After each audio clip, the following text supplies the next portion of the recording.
Part of what we talked about in the last hour was the impact of the hip-hop culture and the industry on our children and the impact that it has, the words of a Rick Ross, the words of a Lil Wayne. And I would suggest that the greatest safeguard against any sort of cultural influence, whether it is the movies, whether it is television, whether it is magazines, whether it might be video games, the single greatest safeguard against our children being influenced to do negative things is the parents. And so it's very important to me that we do a show on and about parenting. And we have the very good fortune of having in the Washington, D.C. area now, a young man who's taken over the nation's capital by storm and captured the imagination of the world. It is quite arguable that the most compelling, interesting, exciting, scintillating sports story of 2012 was the story of Robert Griffin III. It was nothing short of amazing and fantastic, the kind of magic that this young man practices on a football field and off the football field. Someone who is seen and observed as just one of our great citizens in the country.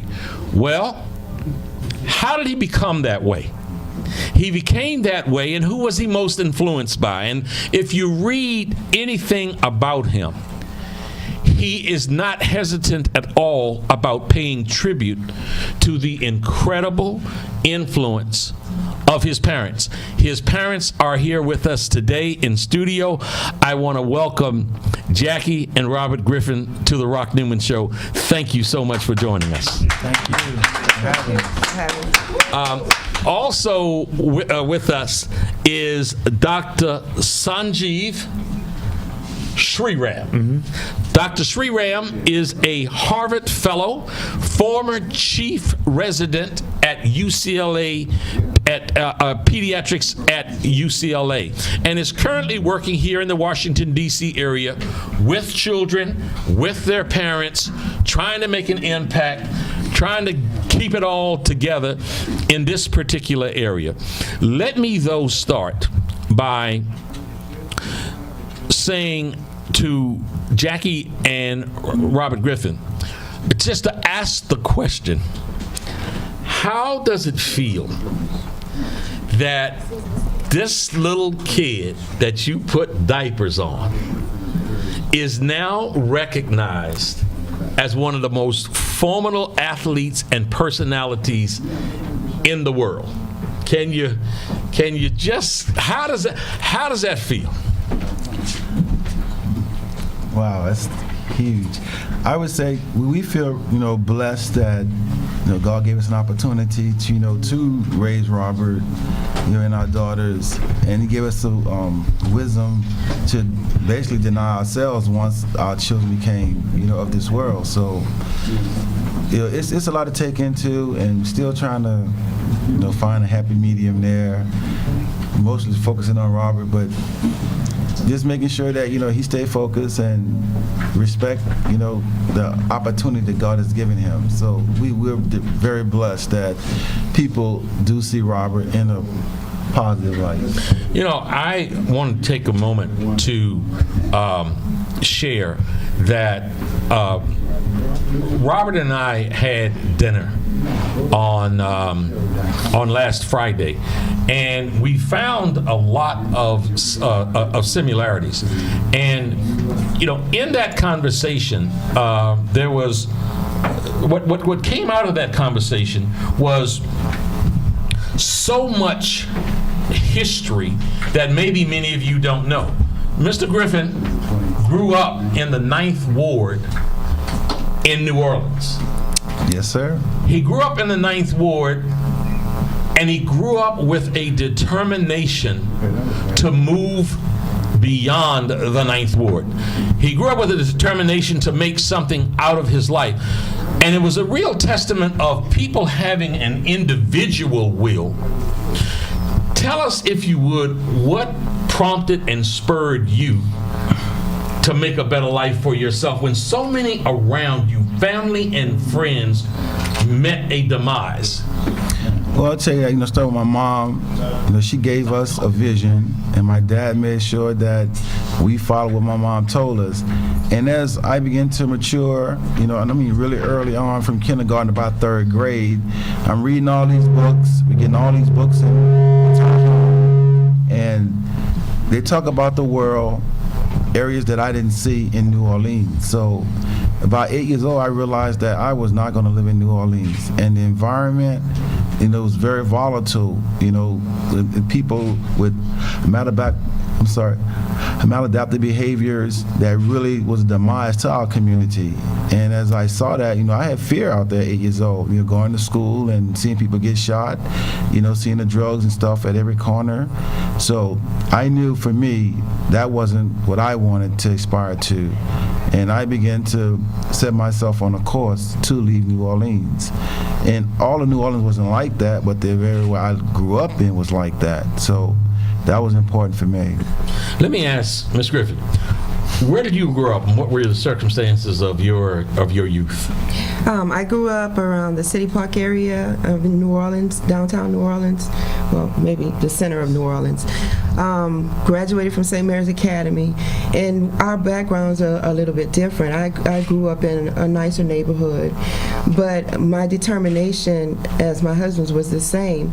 I stayed in New Orleans after graduating, attended college, and worked. And as a result of it, my parents couldn't afford to send me to college, so I thought I would work and go to college because it was my dream to get a college degree. Over a course of, I say, 2 years of just constantly hitting my head up against the wall, I decided that I needed to do something more in order to get my degree, so I decided to go into the military. I went into the military with a determination to get a college degree and make a difference so that the next generation, because my husband and I both feel the next generation should do better than the last. So that was my determination, to go in there and make a name for myself and get a college degree. That was it. And important. Didn't you all met? We're going to talk about that because I want to hear both of you all's story about that. I heard a little bit about his, but I want to hear both of these stories. Doctor, we'll be back with you just after the breaks here. We're going to take a short break. There seem to be a few technical difficulties that we need to get ironed out, so we'll pay the bills a little bit early while we get those difficulties ironed out, and be back in just a moment on The Rock Newman Show. Welcome back to The Rock Newman Show again today, Saturday, March the 30th, 2013. I want to reset here with my guest, Dr. Sanjeev Sriram, from the he's a Harvard fellow, and he's a former chief resident of pediatrics at UCLA, and the parents of Robert Griffin III, the most electrifying, exciting individual athlete of 2012. They are not just the parents of Robert Griffin. Robert has 2 sisters. I want to come back and talk to you guys about all of that in just a moment. But Dr. Sriram, Robert Griffin just talked about growing up in an environment in the 9th Ward in New Orleans. I don't know if you know anything about that, but that's the show enough hood, if you will. And some very tough circumstances, and the statistics are incredible there about people not making it out. He recognized and realized at the age of 8 years old, he had something in him that said, I'm going beyond this. I'm not going to be a circumstance of my surroundings. Right. You deal with children all the time. Yep.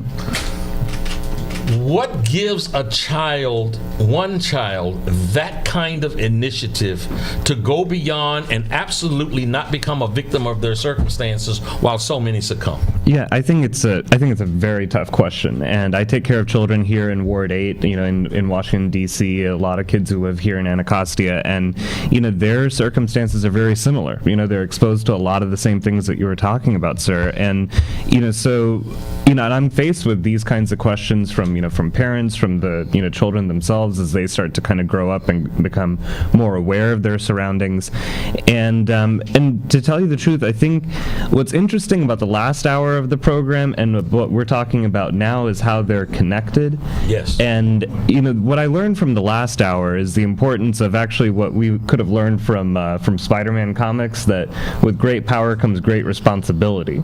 And that I think that one of the first things that that we owe it to ourselves who are taking care of children, whether it's as a pediatrician or as a parent, is that never underestimate your own power. Never underestimate your own power, because as an individual, because and as a parent, because one of the most important things that a child sees is a parent exercising parental power and parental strength, and in the form of responsibility. When you see that is probably one of the most important influences, and that influence can protect you from a lot of negativity that I think whether that negativity is in is in the form of a Rick Ross lyric, or whether that negativity is in your immediate surroundings and what you're exposed to, knowing that that there are adults in your life who are unafraid of their own power within, that they are unafraid to exercise that power through responsibility. I think that that's an enormous influence on a child, because that's where that child starts to kind of learn that yes, these are my circumstances, but I as an individual have something within me, but just like this mom or dad has something within them, and tapping into it is the challenge of childhood and parenting and life in general. But I think it's when we fail to kind of really tap into that power, when we underestimate it, that's when we start to undersell it. When we undersell it, that's when we start to really we compromise everything. We start to really sell ourselves short on what we can become, what we what is out there for us. And it's when we with great power comes great responsibility. When we're able to actually embrace that and exercise it, that's when we start to really surmount our odds. Folks, I think I used in the last segment, before we went to a break, the term celebrate, and celebrating parenthood. And the more I looked around and thought about this particular show, I had no idea.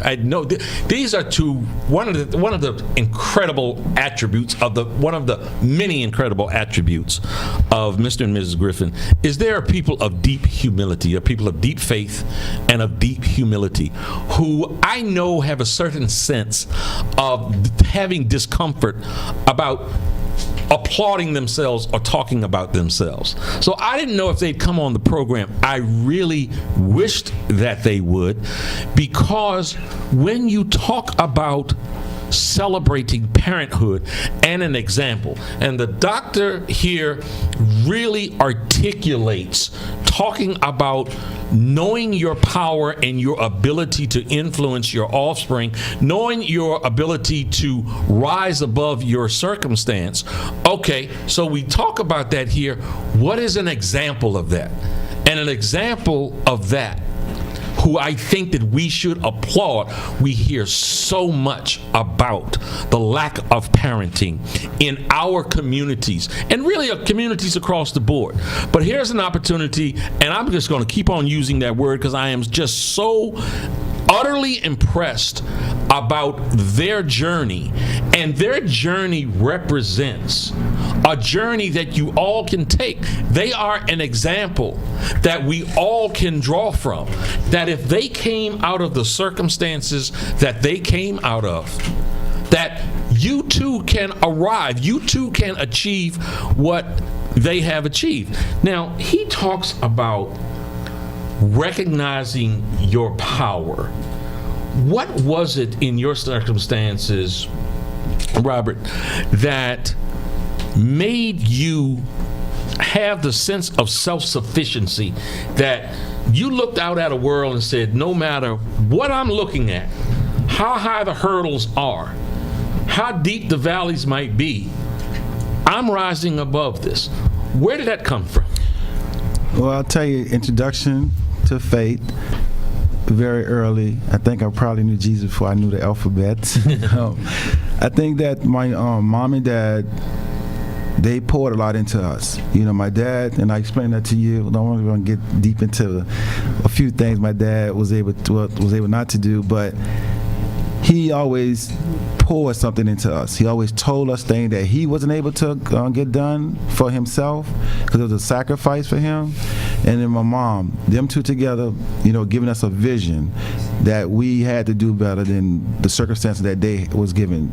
And that was very important, you know, that sense of those two parents for me was important, because once I left out that house, I had to deal with a lot. You know, if anyone out there ever grew up in a project, it's not something that you really want to be happy about. It's something like a temporary situation. That's what it's supposed to be. And for me, that's what it was going to be. Versus some of my friends, you know, they just recycled it, and that was really tough. For me, even when I go back and see them, they're still in those circumstances when we as young people talked about moving to the next level. So I attribute it, you know, to faith, because that was a great community that I had there. My parents pouring in information to me, and you know, my mom made us read. I mean, she made us read everything, and that was very powerful. I mean, I still read a lot today, and I really attribute those things, you know, to the empowerment for me, so that I'm like, okay, they can do it, you know, because, you know, I'll be prime example, and this is a great testimony, you know, with the President Obama here. You know, when people used to tell us that we could be anything, they meant that, except president. And that's talking to a 7-year-old kid in 1972. Anything out there wanted to be, astronaut, you name it. But the president, we knew, they didn't say it, but we knew that wasn't one on the card. But that been blown to water, you know, now that we have that guy standing there in the White House. So, you know, there's no limits. There is such a rich history you guys have, and Lord knows I could jump in anywhere. I'm going to take the liberty to talk about something that you and I talked about over dinner, and that I just thought was so wise. And when we talk about parenting, that this is the kind of thing. Listen, y'all. Listen who are listening on 1480 radio. Pull over on the side if you need to, because hear this clearly. And those of you that are watching around the world, and Lord knows we are very appreciative of the calls that we've gotten from New York, from Detroit, the call we got from Norway. It's probably going to be next week before we get to you, but I promise you we will. But I want you to listen to this. You know, we were talking about boxing, and again, I told you this is a humble man, but he's a boxing encyclopedia. I thought I was the expert in boxing, and clearly he knows more than me. But one of the things we talked about was, we talked about the career of Mike Tyson. And we talked about the tragedy of Mike Tyson. And the tragedy of Mike Tyson is best highlighted in his conviction for rape in Indiana. And I'd rather you explain what you said to your daughter than me try to explain it. But I want you to understand, when I talk about an example of parenting, here it is.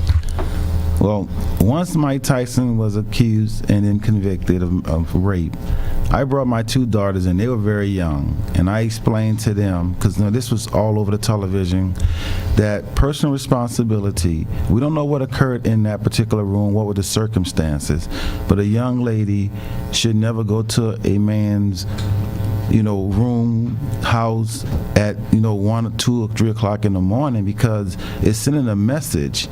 And no means no, absolutely. But that, we don't want to put them in that situation.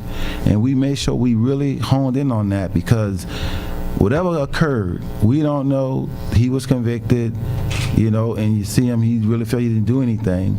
But we don't want to put our kids in that type of circumstance. I even went on to tell Rock that, when you have a person, the type of behavior that Mike Tyson was, displaying, and his reputation, especially for us as African Americans, we shouldn't bring people into an environment of a beauty pageant when we're promoting the beautiness of an African American woman. So I kind of think the organizers failed us as African Americans in that respect.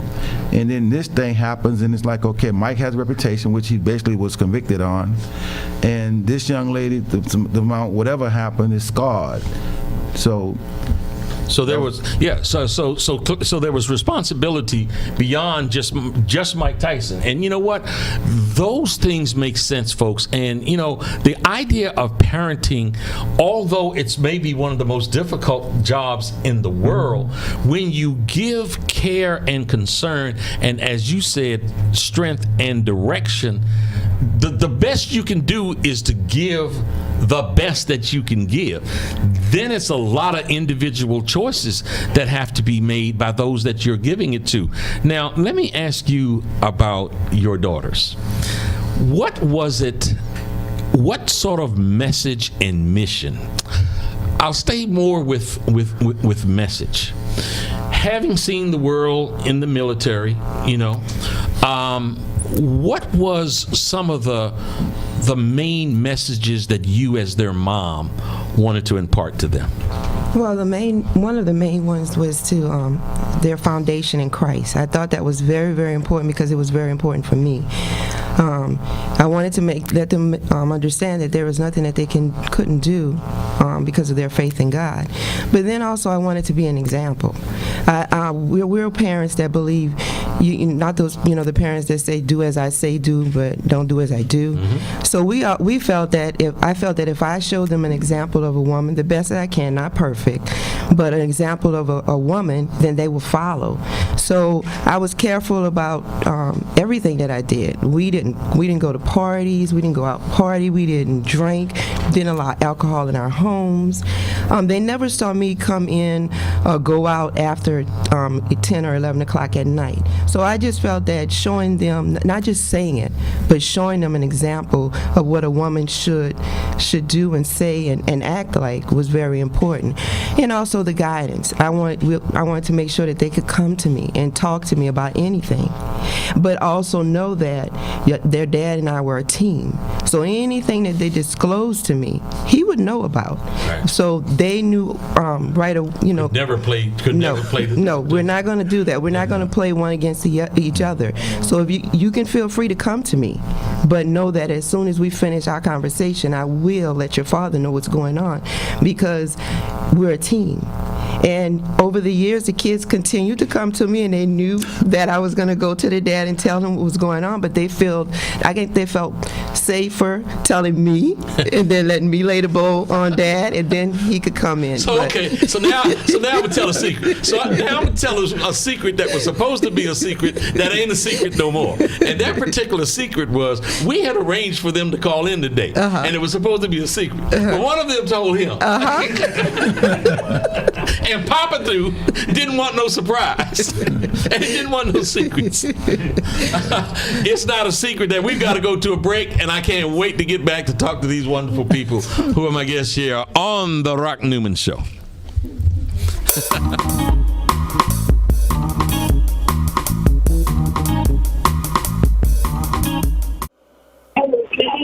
Hi, Grandpa. I watched the music video. I loved it so much. Thank you for inspiring me for watching it. Bye. That video that she watched, I sent my granddaughter.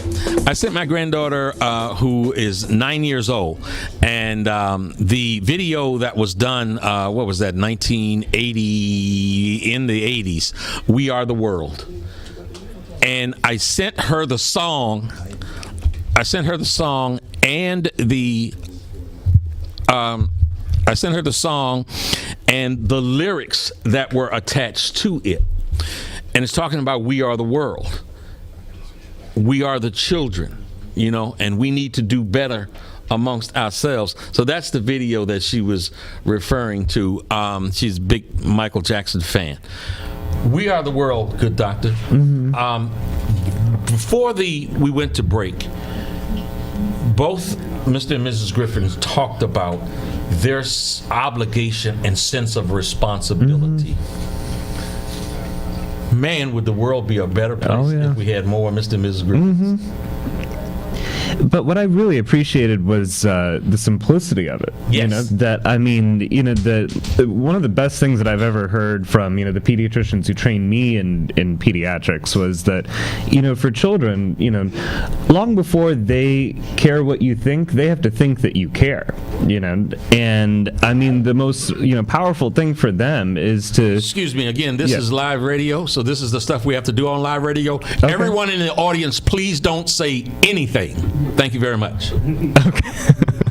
But long before children care what you think, they have to think that you care. And I think what Mrs. Griffith was describing was that your actions speak so much louder than your words. And when your words finally come along after hours and hours and days and weeks of just action, where they see you living by the standard that you are speaking of, the example, that is huge. And this is where I feel like even the last hour of talk, where we were talking about the power of the radio and the power of the record companies, but there's an amazingly powerful thing when a parent says to a child, this is what is acceptable and this is what is not acceptable in these boundaries called our home, in this land called our family, of which you are a citizen and so am I, but I'm kind of de facto leader right now of this land. And the idea that the simple power of telling your child, no more juice, the simple power of, no, we're not going to buy that sugary cereal, the simple power of no, we're not going to buy that lyric, but we will buy this song, those are just huge influences. And as small as it may seem, those are the things that really do shape and impact a child so much more than Rick Ross ever could. You were talking about what you let your girls see, and the example that you felt as if you had to be. Lord knows I've heard too many parents say, don't do as I do, you do as I say. And I cringe when I hear that. I want to give, because we were talking about the girls, something that I saw just recently. One of Muhammad Ali's daughters, not Layla, who's the fighter, one of his other daughters, she came to the house one day, relatively grown, and according to Ali, she looked like a hooch mama. She was just dressed in a way that he was uncomfortable with, that he really had issues with.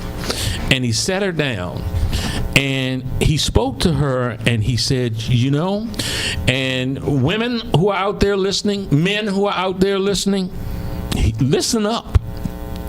He said, whatever is precious, whatever is really special, always comes with the cover. The pearl, you gotta really work to get to the pearl. And if you know your value and you understand how precious you are, you don't go around parading yourself. Now, if there are any women libbers out there, which I consider myself a woman's libber anyhow, but there's something to that. There's something to that example of preserving yourself, of appearing in a way that is honorable. There was a Dave Chappelle that said, because I put on a police uniform, and you gonna think I'm a police. And if you dress like a hooch mama, I'm gonna think you're a hooch mama. There's something to all of that. The example that you talked about, and I really like your word, the simplicity of it. Now you know why I wanted to have him on, for many more reasons than one, but this example is again something we wanted to celebrate. We have a question from the audience. Yes, sir. How you doing? I'm Justin Ricks. Basically, just moved to D.C. about 3 weeks ago to take a job with the Washington Nationals. Prior company, I was working with the Memphis Grizzlies, and when I was working with the Grizzlies, I used to talk to Coach Hollins a lot about perseverance, and he had a lot of good answers. But I wanted to ask you, because basically we come from the same area, the same situation, and a lot of people, a lot of young males. New Orleans? Well, I'm from Monroe, Louisiana, which is about 2.5 hours. Yeah, right. Yeah, so. Yeah, so basically, I just wanted to ask you, basically coming from where we come from, a lot of young men don't make it. When you was faced with your obstacles early on in your life, like, what did you do to help you persevere? Well, for me, again, it was family, and then we traveled a lot, with my mom and dad, to our families, that wasn't in New Orleans. And I had an uncle who recently passed about a week and a half ago. They kind of shaped me to who I wanted to be, because I had no family per se in the area, in the environment of the projects, but I saw this cycle. And when I say cycle, I mean fear was in there, because I was seeing people getting shot, and I was very young witnessing it, and that was, very traumatic for me. But for me, it was like, I had the right people. Every Sunday I was trying to be the first person at the church, because those people, and it was at the time, I was a Catholic at the time. They really embraced us. They was like the helpers of our community, if you wanted that help. Takes a village to raise a child. Absolutely. So, and then, not just that, but my mom association, like my wife was saying, she only associated with people who was trying to better themselves. That was very powerful for us. And going through each thing and watching and hearing all the stories of people that's dying and getting shot, not doing well, and just basically not having a vision. And I think that's the one thing that for you personally, have a vision for yourself. Project yourself where you want to be the next 5 years, the next 10 years. Position yourself where, hey, I'm going to retire. And what I'm going to do when I retire.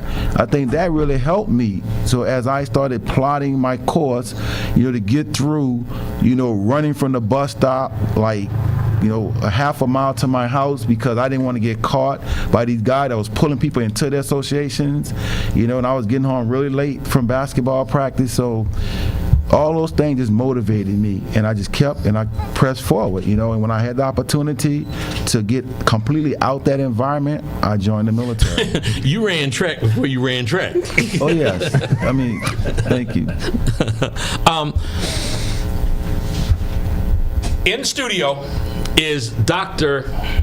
Sanjeev Sriram and Robert and Jackie Griffin, the parents of RG3.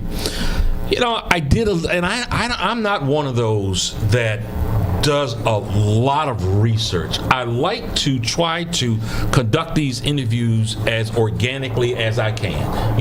Just being an inquisitive, sort of curious person, with an effort to try to ask the question that I think a listener might want to ask. Just kind of keep it real. And I do whatever research I do, I just do it myself. I don't have other people going and looking at stuff. But in looking at a little bit, I read an article about your leaving to go to the Iraq War, and how that was a moment that you tried to instill in Robert his responsibility as the man of the house. How old was he then? Robert, let's see, it was 2000. Actually, he was 2000. He was actually 12, about to turn 13. Yeah, really close to turning 13. And I'll share. Okay, what happened? I was retiring. I was pretty much done with the military. I was about to enroll in college, and I get this phone call telling me, stop everything you're doing. We're about to go to Kuwait. I'm like, okay. So I called my wife and said, okay, I'm heading back. My retirement's going to be stopped. So we begin to, get everything ready to move out to Kuwait. And I was supposed to leave like a month and a half later, and I got a phone call on February 11th, 2003, that I was I think it was 11 to 12 o'clock at night, that I was leaving to go to Kuwait that next morning. Oh my God. Which was it was traumatic in the fact that, when you have already made plans to leave a little bit later, and then Robert's birthday was the 12th. So I left 5 o'clock in the morning on his birthday, but as we was building up to me leaving, I was talking to him and sharing all the pitfalls with my wife, my daughters, and specifically Robert, because Robert, though he's a young person, he locked in on what you said, and he believed in what I told him, believed what his mom told him, because he had tremendous success in academics and in sports and behavior. So when we would tell him something, trust me, he locks it down, he holds on tight to it like a vault. So I was sharing with them all the things they were going to hear, through CNN, all the other different networks. I said, don't believe that. I made a plan with my wife regarding where I was going to be. And I kind of scripted it a little bit using the map of Louisiana. For example, if I was in Kuwait, I told her where I was going to be. That's what my code to my wife when I did communicate with her, so she kind of understood where I was at. And I told them, if they find themselves watching that television, then turn it off. And Robert caught them many times watching that television, and he went in and said, Dad said click, and turned it off.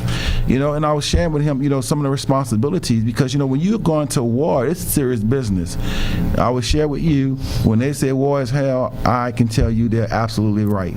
So I was preparing them for that, because, it wasn't just me going to Iraq, and I had to show a strong front because I was a leader, but I was leaving my wife, on the fact that I had made a promise to her once the army was over with, and the kids leave, just me and her again. So, and that was a tough deal, because I was going and I'm looking at her and I'm trying to hold it together myself. And, so I just continued to pour into Robert a bunch of things that I had gave him over the years. And I said, you have to do these things. And if you do these things, you're going to continue to have success. And our home is going to be, together. Because not only me going to Iraq or going overseas, to defend the country, but the mere fact I have to come back and reintegrate myself back to my family. And that wasn't easy either. Okay, so let me ask. I would like for you, Jack, if you don't mind, if you would pick up. So he had to leave in the morning on the day of Robert's birthday. 13. So he was gone. Now you were gone 6 months? 5 months? No. 5 or 6 months. 5 or 6 months. He had sort of taught, preached, tried to instill in Robert what to do and what not to do.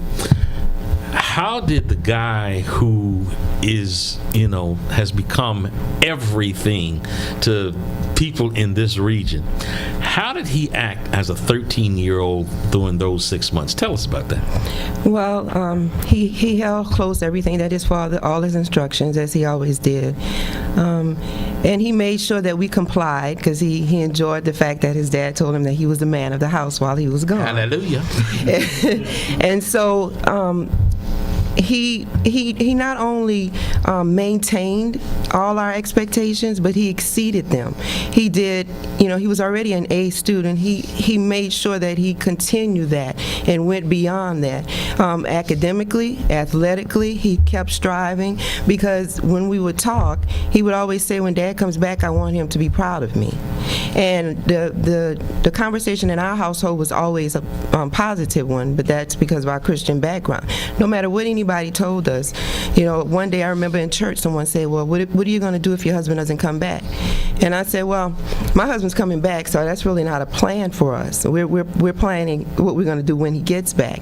And so we stood on that, and Robert was proud of being the little man of the household, and he wore that title really well. So you go off, and Robert is the man of the house, and exceeds everybody's expectations. And I'm going to try to ask this question without tearing up and being emotional, because when I read about it, it was a very special moment. So you come back, and you guys from a distance see each other, and then what happened? Well, when I got back from Iraq, Robert wasn't in the house. My wife had set him up in a basketball camp. I guess a few hundred miles from where we was at, so we had to drive to go pick him up. And, when I saw him, I'm like, oh my goodness, the kid had stretched out. I'm looking at him like, wow. I was only gone a few months, I felt, and, it was, to me, I was surprised, in the growth. But the one thing that really stuck out to me, that he was well adjusted. That did a lot to me. I was glad to see my wife and my daughters when I got back, overwhelmed. But my son wasn't there, and I wanted to make sure that he was okay, because, I was writing them while I was over there, and my wife was giving me great information. But when I saw Robert, I think it did something to me, inside, it really did something to me when I saw him. And it kind of made sense to everything I did, over there, defending our country, because that was my job. It was satisfying. I read in the magazine that you guys ran towards each other. Yeah, it was. I'm trying to be together here. He's not. It was, it was something. It was. I was really glad to see him. It was. You want to describe it? Yeah. He's had a little difficulty. Yeah. Well, he was sitting in the vehicle, and Robert came out because Robert knew that I was coming to get him. And so when Robert came out, and he just stood on the little steps. Uh-huh. My husband opened the door, and he got out, and my son took off running, and they embraced each other. And Robert said, my husband said, "I'm back," and he said, "Are you done with the military?" And my husband said, "Yes, son, I'm retiring this time." And he said, "Thank God," and that they embraced. Thank God. Thank God. Thank God. Thank God. Thank God. And thank God for you guys being here. Good doctor. Give us some wrap-up words here. Oh, wow. They're the experts. I'm just doing my job as the doctor. I'll tell you what. I'm gonna take some credit for getting one of the great examples of parents. I'm gonna take some credit for that. And what I love so much is that my listening audience and the viewing audience can see what I saw and why it was. I'm snotting up here. Why it was that it was so important to me to try to have them as the quintessential example. And Lord knows, and I say quintessential example, and quintessential example doesn't mean that anybody's perfect. Never has and never will. But as an example to aspire to, this here is a wonderful example. Oh, yeah. And, absolutely.